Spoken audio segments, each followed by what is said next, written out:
আসসালামু আলাইকুম রহমতুল্লাহি ওয়া বারাকাতুহু। নাহমাদুহু ওয়া নুসাল্লি আলা রাসূলিহিল কারীম, আম্মা বা'দ। আউযু বিল্লাহি মিনাশ শাইতানির রাজীম। ইয়া আইয়ুহাল্লাযীনা আমানু ইযা কুমতুম ইলাস সালাতি ফাগসিলু ওয়ুজুহাকুম ওয়া আইদিয়াকুম ইলাল মারাফিকি ওয়ামসাহু বিরুউসিকুম ওয়া আরজুলাকুম ইলাল কা'বাইন। সম্মানিত উপস্থিতি, আমরা ইতিমধ্যে দৈনন্দিন যে আমল রয়েছে সেই আমলের সুন্নত সম্পর্কে আলোচনা শুরু করেছি। তো আমরা রাতের বেলায় ঘুম থেকে ওঠার পর থেকে নিয়ে ওযু করা পর্যন্ত 7টি সুন্নত নিয়ে আমরা আলোচনা করেছিলাম। আজকে ইনশাআল্লাহ ওযু করার সাথে সম্পর্কিত যে সুন্নতগুলো রয়েছে সেই সম্পর্কে আলোচনা করব। এরপরে তাহাজ্জুদের সালাত দাঁড়িয়ে আদায় করতে হবে, সেই সম্পর্কে ইনশাআল্লাহ পরবর্তী দিন আলোচনা করব। তো ওযু করা সম্পর্কিত যে সুন্নতগুলি রয়েছে তার মধ্যে প্রথম সুন্নতটা হবে মিসওয়াক করা।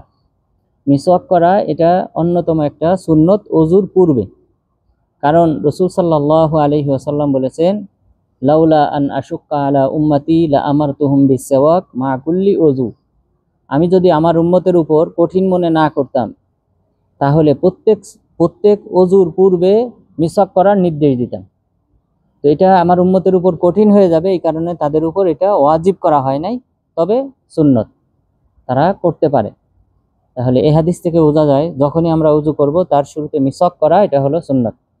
এরপর আয়েশা রাদিয়াল্লাহু আনহা তিনি বলেছেন, কুন্না নুইদ্দু লাহু ওযুআহু ওয়া মিসওয়াকাহু হাত্তা ইনদামা ইয়াবআসুহুল্লাহু মিনাল লাইল ইয়াতাসাওয়াক সুম্মা ইয়াতাওয়াদ্দা সুম্মা ইউসাল্লি।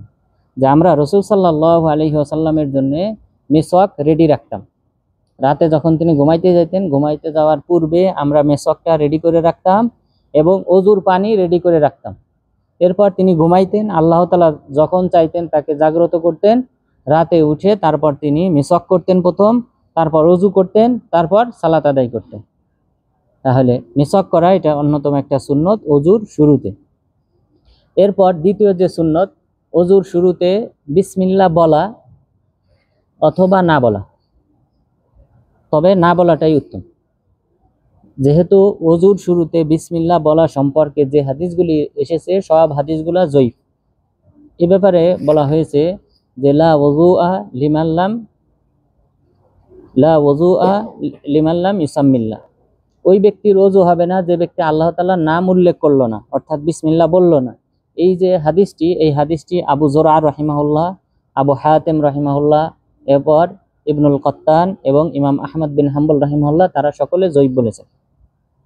এই হাদিসটা যেহেতু যঈফ, সুতরাং এই হাদিসের উপর আমল করা যাবে না। সুতরাং শুরুতে বিসমিল্লাহ না বলাটাই উত্তম, যেহেতু সহিহ হাদিস দ্বারা সাব্যস্ত হয় নাই এবং সাহাবাদের থেকেও যে সকল রিওয়ায়াত এসেছে এই মর্মে সবগুলি যঈফ। সুতরাং যেহেতু সহিহ হাদিস দ্বারা সাব্যস্ত হয় না, সুতরাং সেই আমল করা যাবে না। সেই দৃষ্টিকোণ থেকে বিসমিল্লাহ না বলাটাই উত্তম।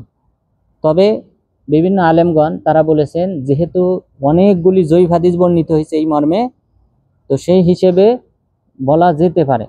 ইবনে হাজার আল আসকালানী রাহিমাহুল্লাহ তিনি তার ফাতহুল বারী গ্রন্থে তিনি উল্লেখ করেছেন যে এই বিসমিল্লাহ সংক্রান্ত এই হাদিসগুলির অনেকগুলি সনদ এসেছে।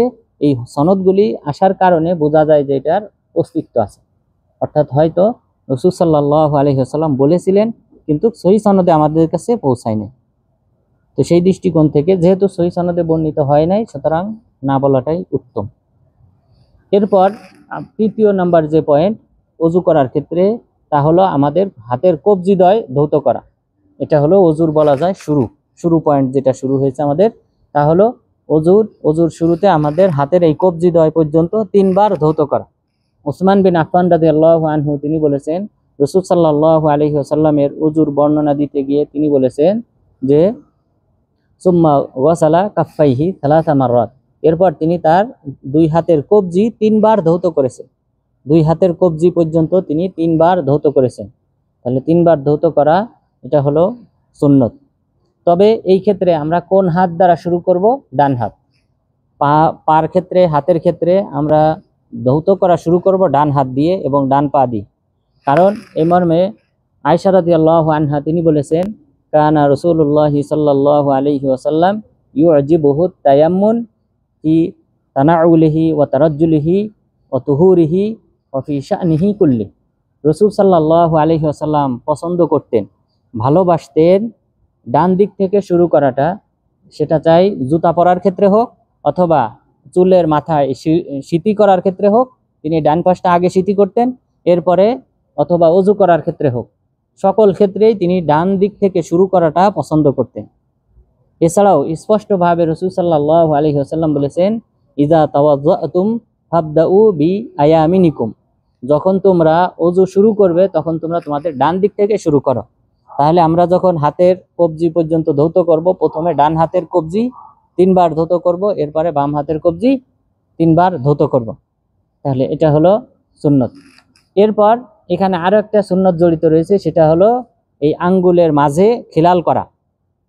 কারণ লাকিদ বিন সাবিরা রাদিয়াল্লাহু আনহুকে রাসূল সাল্লাল্লাহু আলাইহি ওয়াসাল্লাম বলেছিলেন, আসবিগুল ওযু ওয়া খাল্লিল বাইনাল আসাবি, যে তুমি পরিপূর্ণভাবে ওযু করো আর আঙ্গুলের মাঝে খিলাল করো। সুতরাং আমাদের হাতের আঙ্গুল এবং পায়ের আঙ্গুল এগুলির মাঝে খিলাল করা এটাও অন্যতম একটা সুন্নত। তাহলে হাতের কবজির ক্ষেত্রে আমরা 3টা সুন্নত পেলাম, যে হাতের কবজি 3 বার ধৌত করতে হবে, এরপর কবজির ডান দিক থেকে শুরু করতে হবে এবং খিলাল করতে হবে, আঙ্গুলের মাঝে খিলাল করতে হবে। এরপর কুলি করা এবং নাকে পানি দেওয়া, আল মাজমাজা ওয়াল ইস্তেনশাক, কুলি করতে হবে এবং নাকে পানি দিতে হবে, এটা হলো সুন্নত।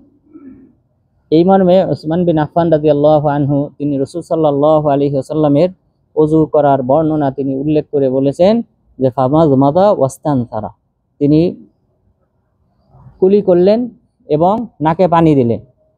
তাহলে কুলি করা এবং নাকে পানি দেওয়া এটা হলো সুন্নত।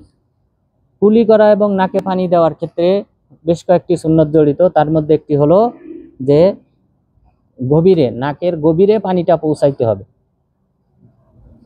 ওয়াবালিগু ফিল ইস্তিনশাক, রাসূল সাল্লাল্লাহু আলাইহি ওয়াসাল্লাম লাকিদ বিন সাবিরা রাদিয়াল্লাহু আনহুকে বলেছিলেন, ওয়াবালিগু ফিল ইস্তিনশাক ইল্লা আন তাকুনা সাইমা, যে তুমি তোমার নাকের গভীরে পানি প্রবেশ করাবে তবে যদি তুমি সিয়াম পালনকারী হও। সিয়াম পালনকারী হলে নাকের গভীরে পানি প্রবেশ করাবে না, কারণ নাকের সাথে খাদ্যনালীর সংযোগ আছে। সুতরাং কেউ যদি নাকের গভীরে পানি প্রবেশ করায়, খাদ্যনালীতে যদি পানি চলে যায়, তাহলে তার সিয়াম ভঙ্গ হয়ে যাবে। এই কারণে রাসূল সাল্লাল্লাহু আলাইহি ওয়াসাল্লাম বললেন, সিয়াম পালনকারী না হলে তুমি তোমার নাকের গভীরে পানি প্রবেশ করাও। তাহলে এটা অন্যতম একটা সুন্নত, যে নাকের গভীরে পানি প্রবেশ করাইতে হবে।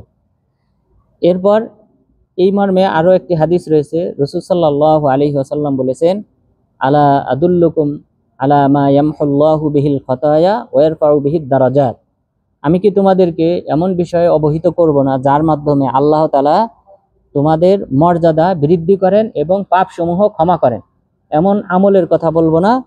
তখন তিনি বললেন, ইসবাগুল উযু আলাল মাকারি ওয়া কাসরাতুল খুতা ইলাল মাসাজিদ ওয়া ইনতিযারুস সালাহ বা'দাস সালাহ, যে প্রথমটা হলো যে পরিপূর্ণ মাত্রায় ওযু করা, পরিপূর্ণভাবে অঙ্গ প্রত্যঙ্গ যেভাবে ধৌত করা দরকার সেভাবে অঙ্গ প্রত্যঙ্গগুলো ধৌত করতে হবে, এবং কাসরাতুল খুতা ইলাল মাসাজিদ, বেশি বেশি মসজিদমুখী হওয়া, মসজিদে বেশি বেশি যাওয়া, 5 ওয়াক্ত সালাত সহ তাহাজ্জুদের সালাত আদায় করার জন্য মসজিদে আসা, এরপর কোরআন তেলাওয়াতের জন্য মসজিদে আসা, অর্থাৎ বেশি বেশি মসজিদে আসা।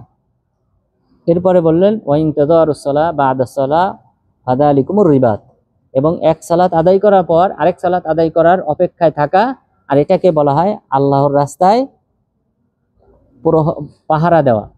আল্লাহর রাস্তায় সীমান্তে যারা পাহারা দেয় তাদের যে সওয়াব, এক সালাত আদায় করার পর আরেক সালাতের জন্য অপেক্ষায় থাকলে তাদেরকে অনুরূপ সমান সওয়াব দান করা হয়।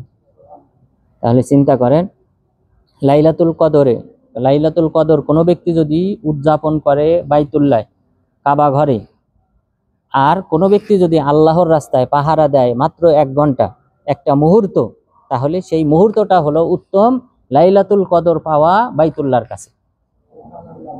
তাহলে সেই সওয়াব আল্লাহ তাআলা দান করবেন যদি আমরা এক সালাত আদায় করার পর আরেক সালাতের অপেক্ষায় থাকি।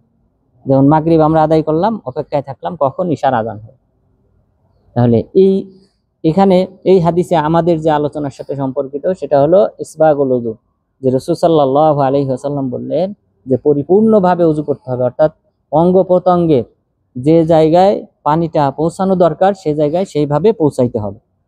তাহলে আল্লাহ তাআলা আমাদেরকে আমাদের পাপ ক্ষমা করবেন এবং জান্নাতে আমাদের মর্যাদা বৃদ্ধি করবেন। এরপর আমাদের পরবর্তী যে আমল সেটা হলো এই নাকে পানি দেওয়া কুলি করার সাথে সম্পর্কিত। সেটা হলো যে একই অঞ্জলিতে মুখে এবং নাকে পানি দিতে হবে। একই অঞ্জলিতে পানি নেওয়ার পর মুখে এবং নাকে পানি প্রবেশ করাইতে হবে।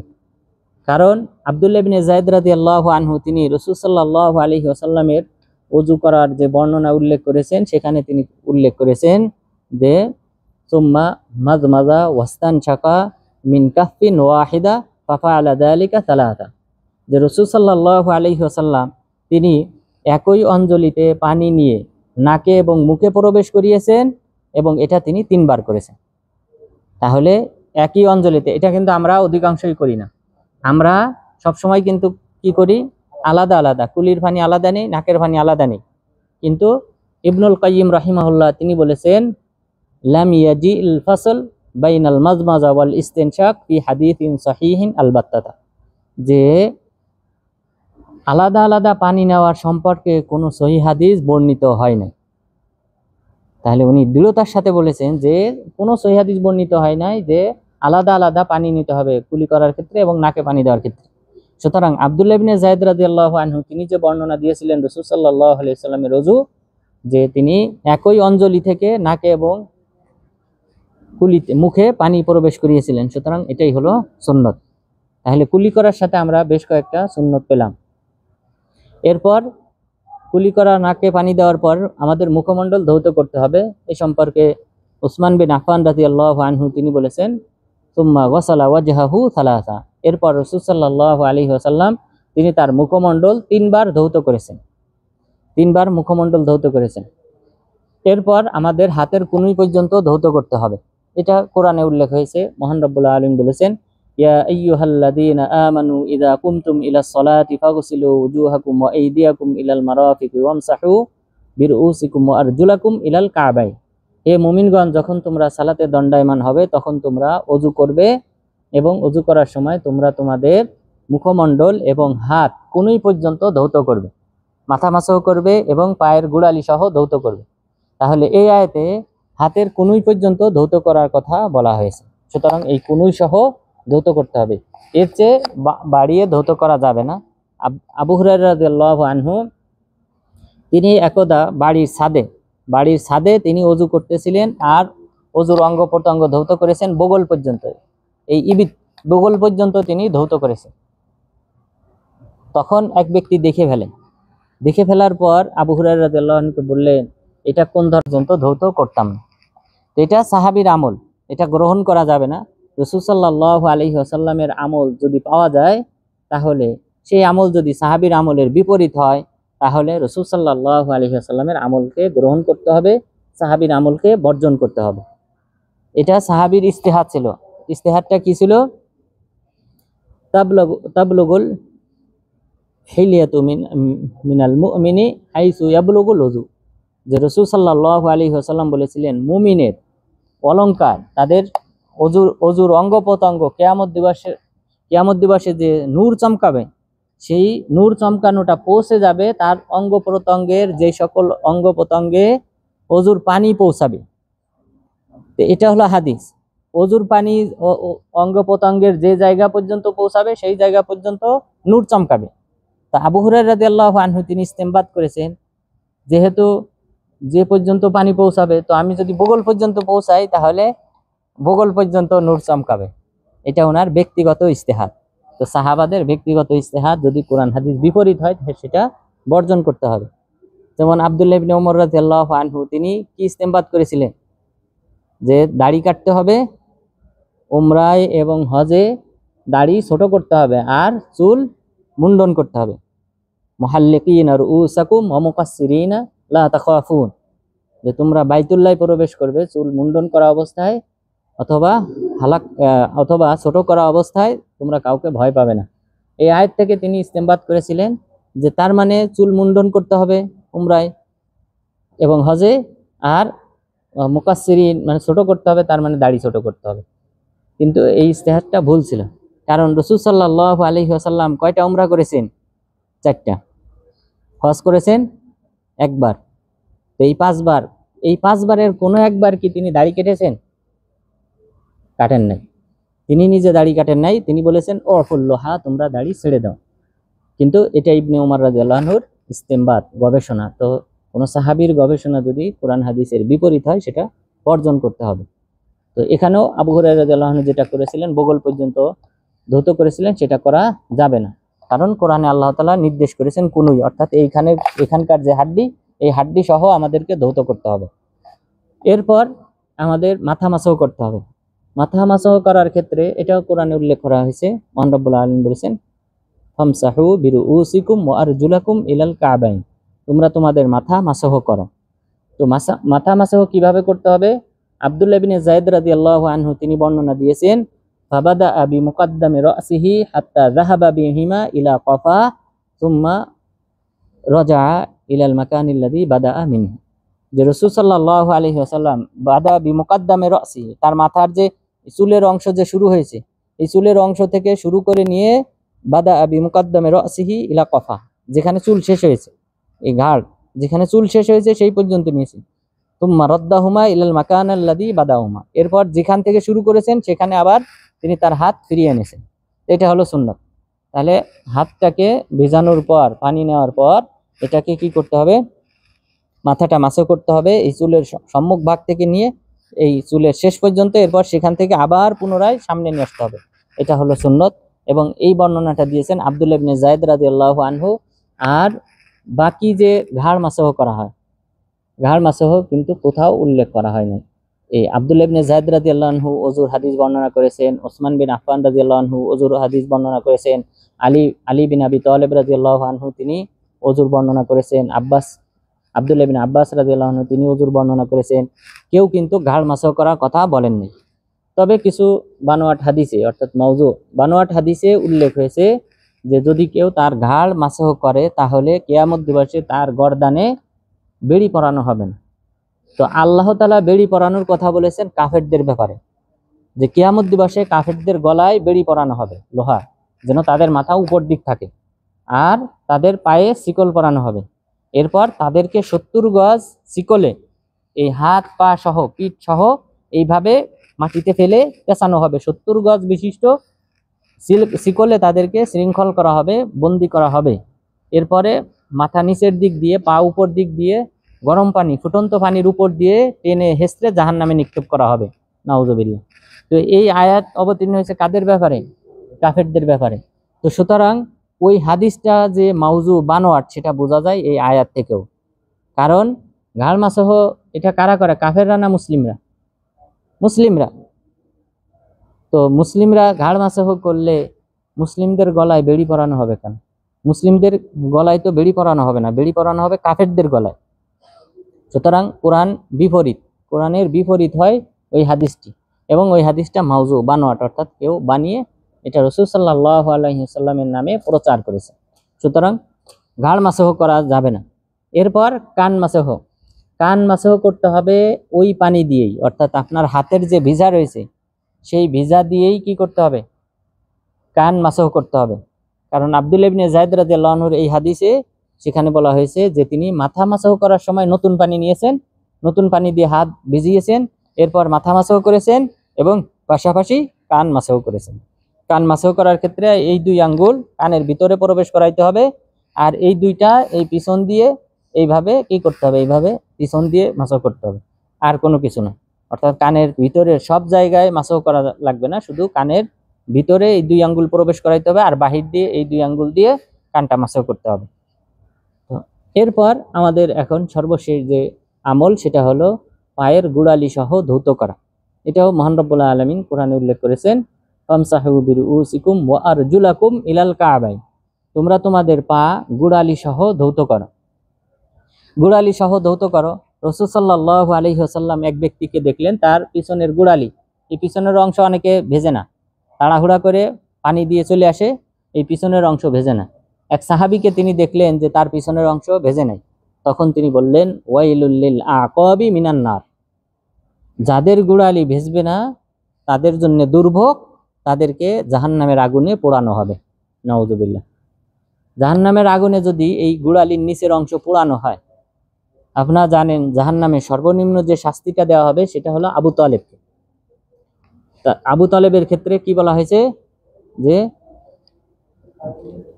ইতনা আলু না আলাইন ইয়াগলি মিনহুমা দিমাগুহু কামা ইয়াগলিল মির্জা, তাকে শুধুমাত্র দুটি জুতা পরিয়ে দেওয়া হবে, জাহান্নামের দুটি জুতা পরিয়ে দেওয়া হবে। এই কারণে তার মাথার ঘিলু টকবক করতে থাকবে, যেভাবে ফুটন্ত পানি টকবক করে। তামা এটাকে যদি আগুনে প্রজ্বলিত করা হয়, এটা যেমন টকবক করতে থাকে, অনুরূপভাবে তার মাথার ঘিলু টকবক করবে। নাউযুবিল্লাহ। তো এত যন্ত্রণাদায়ক শাস্তি দেওয়া হবে যদি জুতা পরানো হয় আগুনের, আর যদি এই অংশ পুরাটাই জাহান্নামে পোড়ানো হয়, তাহলে তার পরিণাম কি হবে? আরো বেশি শাস্তি পাবে। তো সুতরাং পায়ের গোড়ালি সহ ধৌত করতে হবে, এটা হলো আমাদের সর্বশেষ আমল। এটা ওযুর ওয়াজিব তথা ওযুর ফরজের অন্তর্ভুক্ত। ওযুর ফরজ তাহলে কয়টি? ওযুর ফরজ 4টি কোরআনে উল্লেখ হয়েছে। এই যে 4টি, যে কি করতে হবে? হাত ধৌত করতে হবে, তারপর মাথা মাসও করতে হবে, এরপর ওয়াইদিয়াকুম মুখমণ্ডল এবং পা।